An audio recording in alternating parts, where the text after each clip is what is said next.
Hello everyone, my name is Joji and this is my knitting journal. Today is Sunday, May 19th, and this is journals number something, I don't remember. And I'm recording from Sarasota in Florida in the US. And yeah, it's a Sunday and I have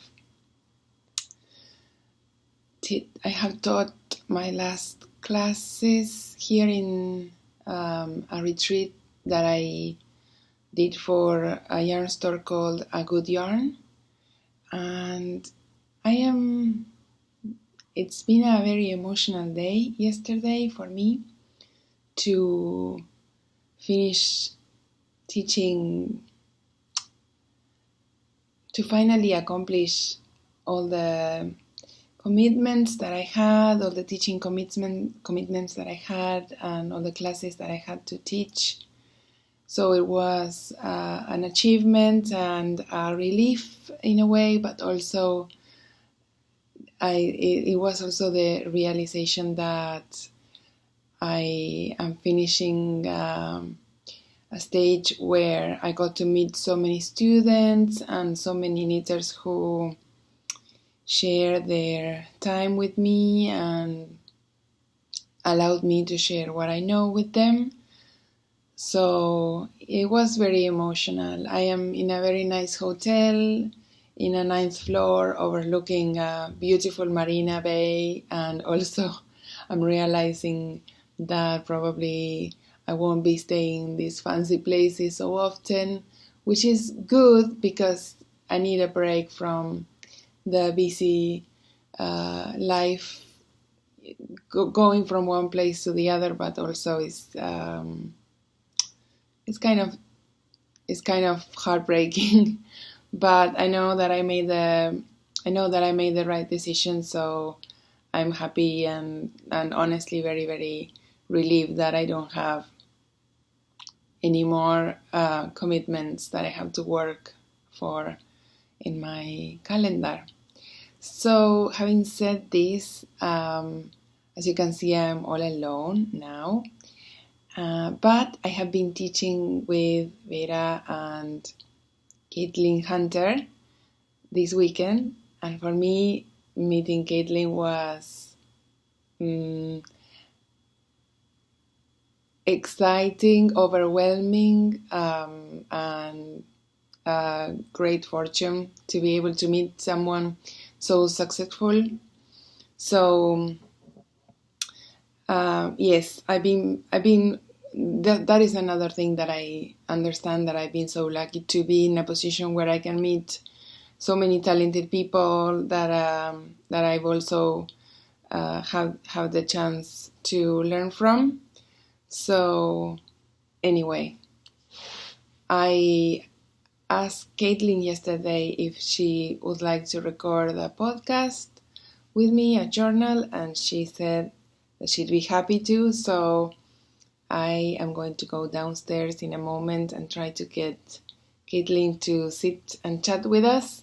But I wanted to give this small introduction first to let you all know how it happened that I'm here, how it happened that I got Caitlyn to agree to record with me, and I hope you enjoy the time together.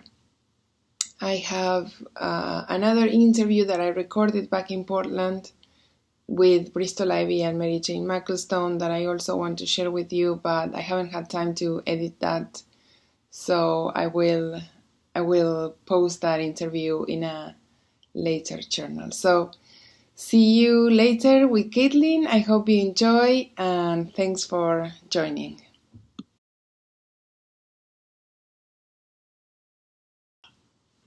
Hello, this is Joji, and this is Caitlyn. I convinced Caitlyn and Veera to record a journal with me.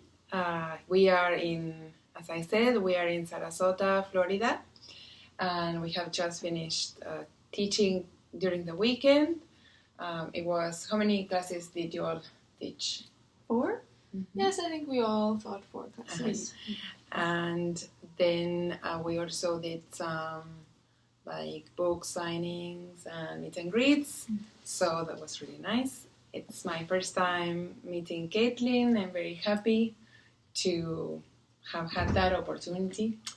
I have talked about Caitlyn before. I admire her very much, and I'm very happy now to know her in person, because then you can get a better idea of how people think and talk, and it's been very nice. And you already know Veera, because she was our guest also last journal, so I'm very happy and proud with my guests today.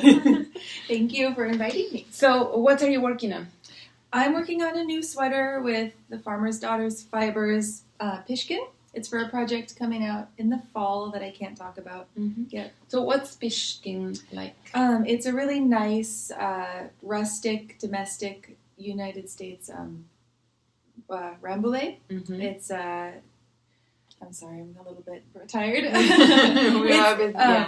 It's okay. I'm always super slow in my journal, so my viewers are more than used to people not finding words. It's a heavy DK light worsted. So I mean, she puts DK on the label, but really it's kind of. I like that it has like this. Can they see like a nubbly texture? Yeah, it's really nice to work with. It's sheepy, enough but soft and it's surprisingly soft. It's going to be a warm one, so not a Florida sweater. Oh no! Do you feel that it's hot just to work on it here? I haven't been working on this outside in the daytime too much, but I might not. So, it's a secret coming. Do you know when it's coming out already? We're hoping for Rhinebeck. We'll have something, and we'll share a little bit later this summer. Okay. But it's not yet ready to talk about. No, it's okay. But thank you for giving us a sneak peek. So why do you like working with color work so much? Like why is it how can I say, like, what defines your present work? I think I am a process knitter, and color work is so engaging, because you're always changing. Every row is different, and it's really fun to see it grow. And it's really pretty. Like, I like, when I design, I like the first part to be the interesting part. So for a colorwork yoke sweater, you really get satisfaction early, or if I do a sweater where the interest part is on the bottom, I start at the bottom. Oh, okay. So I think that's really interesting. I didn't know that. So your designs that have like a drop shoulder with the color work, they're always started at the bottom. Because I get bored of the other part. But like once I've started enough to make it look really cool and pretty, then I'm motivated to finish it. Yes. And can I ask another question? Yeah. How do you pick your colors? Like for this design, how did you pick those colors together? I really liked this green. I don't know. It's a gut sort of drawn thing. And then I really Candace, Farmer's Daughter Fibers, Candace. Dyed this color for me. I asked her for kind of like an orangey pink. So this is a new color for her? It is. It's called Pretty Shield. This one's Gary Cooper, the green. I don't know. It was kind of an unusual combination, and I like to push myself outside of my comfort zone. So when you asked for those colors, you already knew that those were more or less the colors that you were going to use? No. Or did you get like a palette and then you picked and match them? Candace and I work together a lot, so she sends me big boxes of yarn with lots of colors That's in them. lucky. Yeah, I ask her to send me just one skein of each because I don't know what I'm going to use. But once I decide, then I tell her how many skeins I need of each one. Yeah, it's really lucky. I'm very And for your size, sorry. Do you ever do you have failures? Like you think they all the go time. so well, and when you start your knitting, because I don't swatch. That's not for the other people. They have to swatch if they're going to knit a pattern that exists. Yes. But as a designer, I start something and then I do a gauge swatch, and because I have a rough idea of what the gauge will be, and then after like this much, then I can measure the gauge and make the calculations that I need to. But so I just kind of start working out a design on the needles, and if it doesn't work, I rip it out, and I rip out like a quarter of the things I start. Yeah. Then what about, do you determine your color work patterns? before you start, or do they also? Sometimes. They grow, they change. Like I'll do, sometimes I just start knitting and I'll do just like some kind of a repeat and then I'll kind of work out the rest of the chart as I go. Sometimes I plan it out completely in advance, but usually it changes even if I do that because it looks different in real knitting. Mm-hmm. That's very nice. How many skeins of your main color do you use for your size in a sweater? I think this one is going to be 3. Mm-hmm. It's usually, I mean, this is DK, and so it's like a 200 and something yard skein. Mm-hmm. So I think 3 and then or one of each.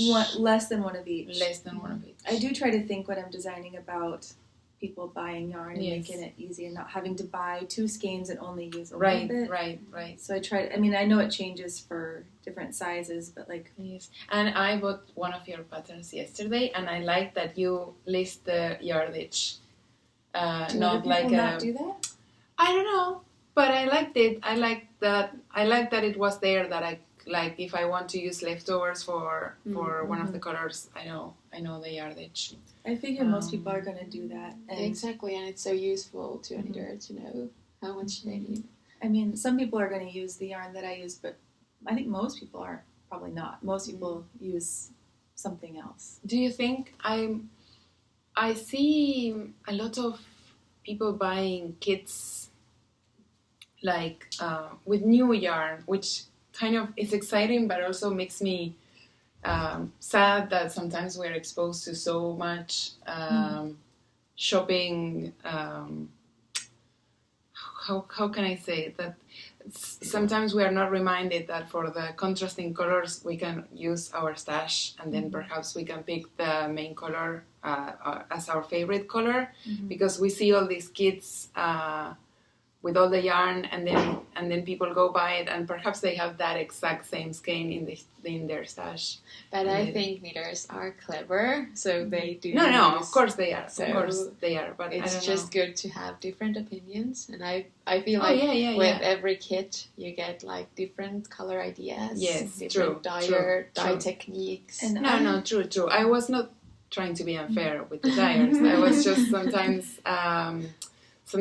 I put things together like shawls or something, and then people was like, I wanted to buy that kit and I didn't make it. I'm like, but it's just black and white, so you can Yes. you probably can Well, get it from your stash. I think, there's different types of knitters, and some knitters really just want to use what they want somebody to just tell them what yarn Right, to use. true. And some people really like, digging in their stash, so having choices.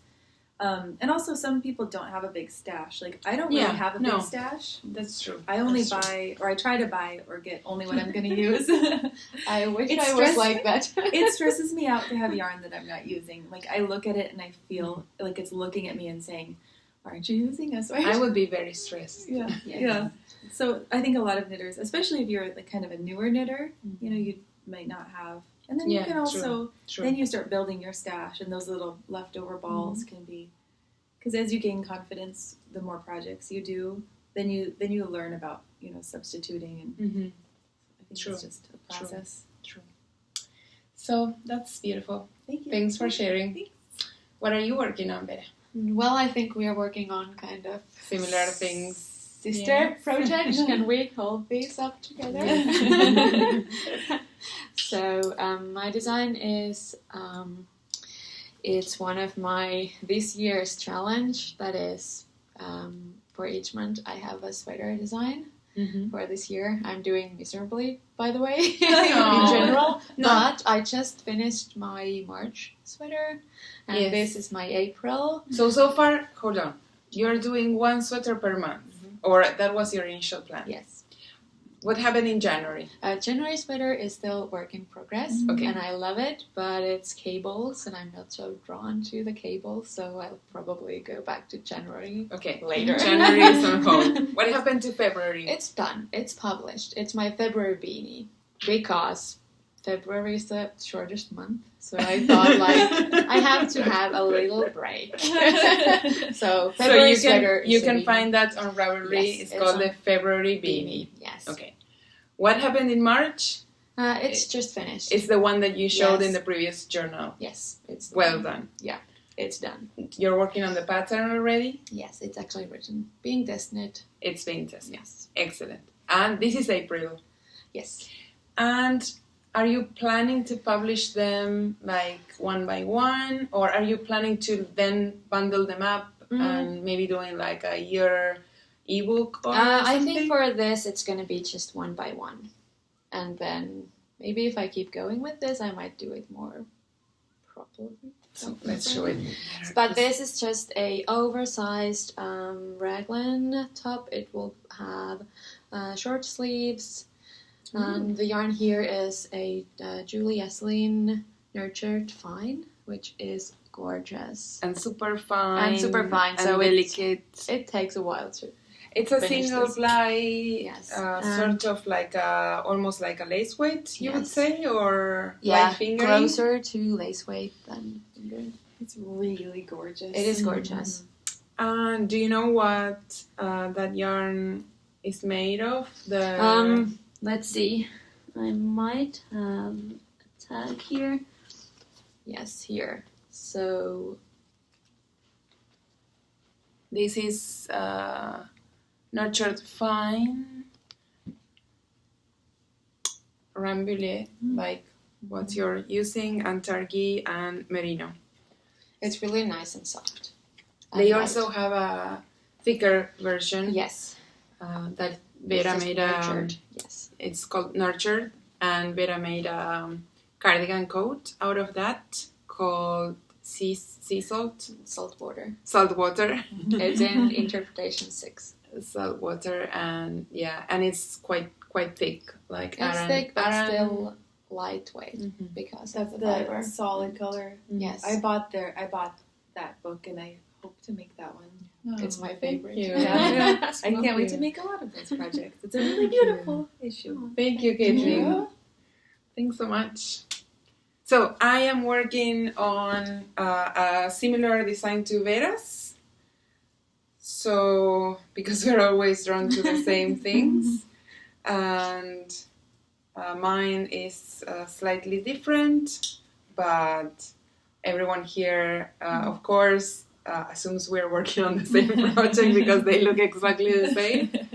But I'll tell you about mine. Mine is a circular yoke. It's a round yoke pullover, and I had to do this twice because the first time that I started, now it has like a 2 stockinette stitch rows, and then I have the ribbing. But when I first started the sample, I wanted to have like a tubular cast on for the neck, and it didn't look so great. I tried a technique that I found on a tutorial by Pearl Soho, and I had used that technique before in a hat, but for some reason it looked really sloppy, and I think that it could be because the yarn that I'm using is a blend with cotton, so it's not very elastic, and it looked very stretched, and instead of like making the garment look more sophisticated, it made it look worse. And I think that the neckline is where, you know, most people look at when, like, because it's the nearest to your face. So it didn't look so right. And on top of that, I think I just started. I don't have a lot of experience with round yoke pullovers. I have designed a few of them, but it's not something that I usually design. And I just cast on I made the neckband, and then I made the short rows so that it would fit better. But I didn't make enough increases soon enough. So I kept going, and then I made increases, but then when I tried it on, it had like a funnel neck.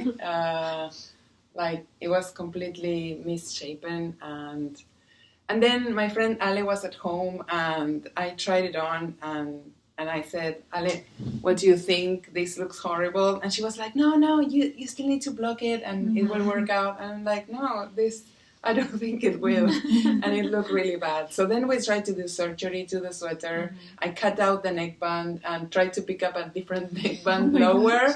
And I thought, okay, I'm going to write the pattern correctly, but I don't feel like frogging the entire yoke. And that looked even worse.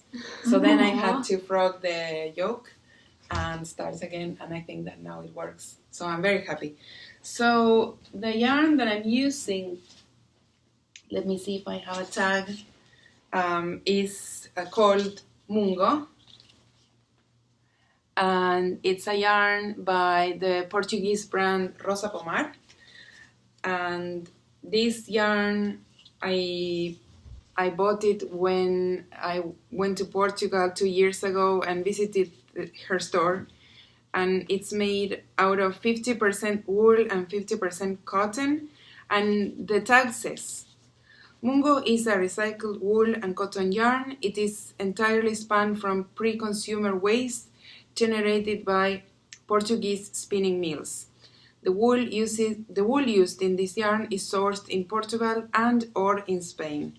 So I thought it was really cool. It was a really cool project to recover or reuse all that waste that's generated in the mills. And Rosa was also very passionate about this project. She talked about this yarn. I think it was her newest product at the time. So she was very excited to share that with us. And I thought I would buy some and bring home with a summer sweater in mind. And to be honest, I didn't remember that I was working on her April sweater when I started it. But you know how I think that some things stay in your subconscious, and then you think, oh, I'm going to make that summer sweater that I had thought. And I started my design, and then I remembered, like, oh, wait, Veera is working on hers.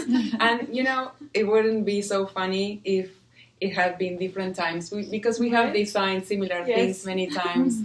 But it's really funny, and it's a bit embarrassing on my side that I did it at the same time as she did. But I'm okay with it. I'm owning it, and I'm very inspired by my good friend. And I think we have to publish these like simultaneously in some way. We will try to publish them simultaneously. There are tons of differences. Of course, the stripes are basically the same.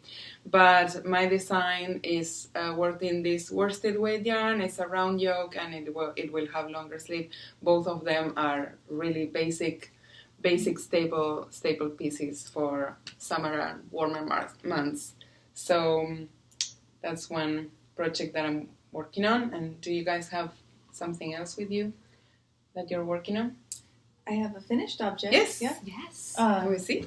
I have this new shawl that's going to be coming out at the end of June. That's also in Farmer's Daughter's Fibers.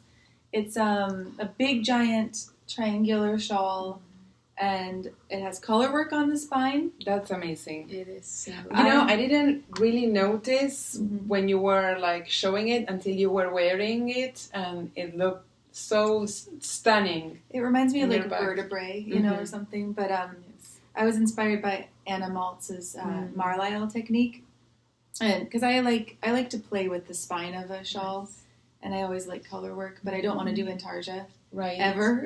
Right. Maybe someday. But this way you can carry the yarn across, and it makes it really squishy. So you use two different colorways of the same yarn throughout most of the sweater. What here you only used one of the strands to create that motif? So when I got to the center, I separated the two yarns and then worked the chart. So it's just one strand. Okay, and you carry the one that you're not using. Well, you're doing stranding, you know. Yes. Okay. So, and this was actually knit for me by a That is so knitter. clever. Yeah, it is so clever. Thank you. That is so clever. This is Farmer's Daughter's Fibers Moon Sisters yarn, and it has stellina in it that you really can't probably see. It's super subtle bronze stellina, so you can see it only in the sun. It's very classy. Though I It's think very it really classy. showed yesterday, like late at Yes. night for some reason. when the sun was like... Maybe. Yeah, that was really gorgeous. How much yarn did you use? This is, for this big size, 3 skeins of each color. That is with the fringe, too. Okay. And the fringe is really peculiar. Well, this is the ribbing, so the ribbing is like this kind of cable with eyelets. Ooh, I wanted to do that so that you could easily... That looks like crochet for those who don't know how to crochet. It's a pretty simple, like, ribbing with eyelets and a little twist. And I just wanted to make it easy to attach the fringe, so I wanted eyelets on the bottom, but, like, that it's balanced with the I really love it, Caitlyn. Thank you. It looks really stunning with your dressing style. I'm sorry that I'm again talking to you as if you're not here, but Caitlyn has this cowboy, rustic chic style, and she was wearing her shawl and looked very stunning on her. So I think it's a great shawl for beginners. Yeah, it repeats the same thing for the whole way, so you get to do, it's relaxing but interesting, I think. And I love that your designs use a fringe, because I really like fringe. I think it reminds me, my mom used to use a lot of fringes in blankets, and like she made those, in Spanish we call them little mornings, and it's those little capelets that you would wear for breakfast, like after you get out of bed, right? And she would put fringe on them. So yeah, it reminds me of things that she would need and that I would need also. It's very boho, very nice. Thank you. We were talking earlier about the sweater that you did for the pom-pom issue. What's the name of that one? It's Arbor Vitae. It's they give the names to our designs. Yeah. It's the one, the Noragon issue, and her sweater has the fringes here, and I love it. I really want to knit it. Thank you so much. It really fits my style. It could be fringe everywhere. Yes, I would fringe everything, but I love how you use your fringe also in your design. So compliments on that. And do you have anything else to show? Any acquisitions? No, not really. Okay, I have one more work in progress. I don't have any finished objects with me. So I don't know if I showed last journal anything that I had acquired in Portland, but we visited one store while Veera and I were teaching there, called Tess Designer Yarns, and she is a local dyer based in Portland, Maine. And so I bought 2 skeins of her yarn that now they are wound up, and I was with a friend, I don't know if she's watching, Miriam, and she was asking me, what are you going to design with that? And I wanted a black hat. So she said, I'm going to take the 2 skeins of the same yarn and I'm going to copy whatever you design. But I wasn't really planning on designing a hat. I was actually planning on just making a hat. So first I thought, okay, I'm going to design a hat because Miriam is waiting for me to design with it. But then when I was about to come here, I had just finished a pair of socks that I was test knitting for a friend. And I wanted some easy projects to knit whenever I have to do some calculations for a design. I like to knit on plain projects, so I decided to buy a pattern for a red hat and start a hat with that black yarn that I purchased. So I'm going to send that pattern to Miriam instead, so we can have matching hats. So I purchased a hat pattern called the Iris hat, and it's by Sari Norlund. And you can see the shaping of the ground is really nice. It's the first time I knit a hat from the top down, so I had to learn how to make this. It's a circular cast on. It's like a ring cast on. I'm so far away from the screen. So I had to cast on 24 stitches with like a special technique, and then you cast on stitches around a loop of yarn that then you can pull so that it closes the hole. and I had never done that before, so it was great to learn how to do that. And now that the crown is finished, I'm just basically knitting in 1 by 1 rib, and I'm almost done with the first skein, and then it has the pattern has you going for a whole like 40 centimeters, because the way she's wearing it is folded up twice, so that the brim is kind of triple thick. Yes, triple thick. Yeah. So I still have a very long way to go. I'm kind of super bored with it, but it's going to be so nice and warm. Yes. So that's my other work in progress. So Iris hat by Sari, and the yarn. And the yarn is baby alpaca and silk. So this is her logo, Test Designer Yarns. It's a very tiny ball band. And it's baby alpaca and merino, I think. It's 70% baby alpaca, 30% silk. Yes. So those are our projects for today. Do you have any upcoming trips, Caitlyn? I'm going to be teaching at Squam at the beginning of June, and then at the Farmer's Daughters Fibers Montana Mountain Retreat at the end of June, and then nothing until the Hill Country Weavers Retreat next spring. That's my last teaching. Okay, yeah, because it's been also busy for you lately, so that's nice. And you, Veera, do you have anything coming up? For me, next is Portugal. Knit with Friends Festival, also in the beginning of June, and then a few retreats late summer, early September. Early September. Yes.